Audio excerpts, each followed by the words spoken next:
სემეკის თავმჯდომარე, რომლის პირველადი ანგარიშიც შესაძლოა გამხდარიყო წინაპირობა, რომ ვანო ზარდიაშვილს თანამდებობა დაეტოვებინა, გვეუბნება, რომ ახლა სახელმწიფო ელექტროსისტემაში გენერალური დირექტორის მოვალეობას ასრულებს დავით ვარდიაშვილი, რომელიც მანამდე გაზის ტრანსპორტირების კომპანიის ხელმძღვანელი იყო და ამ უწყებაში 11 თვის განმავლობაში მუშაობდა. ახლა ის უკვე სახელმწიფო ელექტროსისტემაში ზარდიაშვილის ადგილმონაცვლად არის გადაყვანილი. სწორედ ეს ინფორმაცია აქვს სემეკს. ჩვენ დილით სახელმწიფო ელექტროსისტემაში დაგვიდასტურეს, რომ ვანო ზარდიაშვილის მოადგილედ დაინიშნა დავით ვარდიაშვილი, რადგან ოფიციალურად ვანო ზარდიაშვილი კვლავ ელექტროსისტემაშია, ის ახლა შვებულებაშია და შვებულების თარიღის დასრულებამდე ოფიციალურად არავის არ შეუძლია თუნდაც მისი გადაყენება ან თავად წასვლაზე განაცხადის გაკეთება. იურიდიულად ის რჩება ელექტროსისტემაში, თუმცა სემეკს აქვს ინფორმაცია, რომ სწორედ დავით ზარდიაშვილი ასრულებს დირექტორის მოვალეობას. ბატონო დავით, ვანო ზარდიაშვილმა დატოვა თანამდებობა, წავიდა? არ ვიცი, ვერ გეტყვით. ბატონო დავით, ვანო ზარდიაშვილი ახლა შვებულებაშია თუ არ მაქვს ინფორმაცია, სიმართლე გითხრათ, არ მაქვს ვარდიაშვილი თქვენ ხო არ გვექვემდებარება. ვარდიაშვილი დანიშნეს მოადგილეთო, ამაზე თუ გაქვთ ინფორმაცია? მოვალეობის შემსრულებლად რო დაინიშნა, კი ბატონო საქმეს მოშივართ.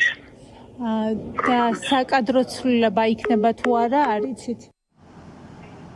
დინარაძე ზარდიაშვილთან დაკავშირებულ კითხვებზე ქართულ ოცნებაში პასუხის გაცემა არ სურთ. დღეს ორი წარმომადგენელი იყო ქართული ოცნებიდან, ვისაც საკადრო ცვლილებებზე ვეკითხებოდით, ასევე გავლენებზე, დინარაძის ზარდიაშვილის მეგობრობაზე და იმაზე სახელმწიფო უსაფრთხოების სამსახური დაინტერესებული არის თუ არა ზარდიაშვილით, რადგან სემეკი სწორედ ამ უწყებისკენ და მისი ხელმძღვანელობისკენ იშვერს ხელს. ეს არის ის საკადრო გადაადგილება, რაზეც ქართული ოცნება საუბრისგან თავს იკავებს.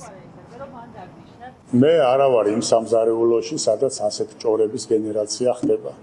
აქედან გამომდინარე, ჩემთვის აბსოლუტურად არანაირი ინფორმაცია არ არსებობს ვანო ზარდიაშვილის არც დანიშვნა, არც მოხსნაზე და არც მის შვებულებასთან დაკავშირებით. ეხლა საკადრო პოლიტიკას წვითავს აღმასრულებელ შტოში შესაბამისი სამინისტრო, მინისტრი, პრემიერ-მინისტრი და ასე შემდეგ. და ეხლა რას მელაპარაკებით და რას მეკითხებით, მე თქო უნდა რაღაც ყოლა იმაში ვიყო.